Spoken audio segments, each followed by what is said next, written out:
Now, you could latch on to things because of your friend groups. You could latch on to things because of what your parents are teaching you. But society is actually putting you in a position to not be prepared to be a real capable adult in your 20s. Is she ready to have a child? Is she ready to be a mother because she can have a child? Because I can have a child physically. Does that mean I'm supposed to be ready to take care of one?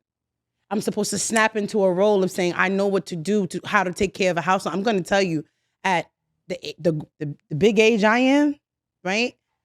I'm just learning how to be an adult.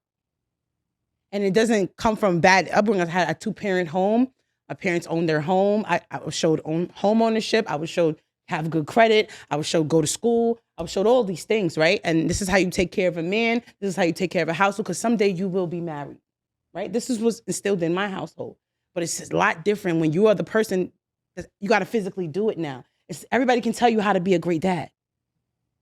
Until you physically do it, nobody can tell you about your trials and tribulations of being a daddy and figuring this thing out. Or I don't care about all the books that you read. I don't care about all of that. And then when you have your second one, you still won't be ready for what's to come from that, because it's a different type of child. I think that we have to stop conflating the word ready with able.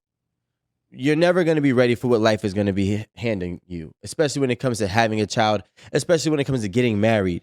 But are you able to adapt? The ability to be able to say, okay, listen, people think that life is concrete and these new experiences have a book and a blueprint, and they do have some guidance, but there is nothing that's going to be curated for your specific experience. But I'm talking about a woman who had a decent life. A decent life. She didn't even have to go to college. She could have just went into a trade school. She could have just went straight into work after high school, right? But when we take that same person and say, well, what were you being prepared for? Were you being prepared for life, or were you being prepared to have fun, to enjoy your life? And the thing is that we try to start life as an adult too late, and then try to live forward rather than living backwards, because we watch all of our other, older grandparents, etc., work their life, work till they're 60, 65, and then try to live life then. And we're like, that's too late to live life. And now we're out of balance because we're trying to live life so much right now in your 20s that you're going to be not prepared to be an adult, let alone a parent, in your 30s. Now you're trying to catch up in your 40s. And now next thing you know, I have a daughter, right? I would never want to be a new parent at 40, 45, 48, 50, Why? 38. Yeah. Why? What's the reason? What? Why? You know how much energy they take?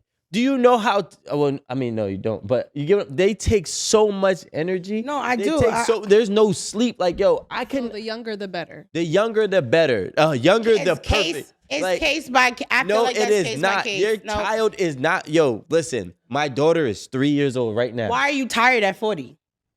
Why are you tired at 40? Why are you tired at 40? Unless you're. Rico, think about it. I know we not young.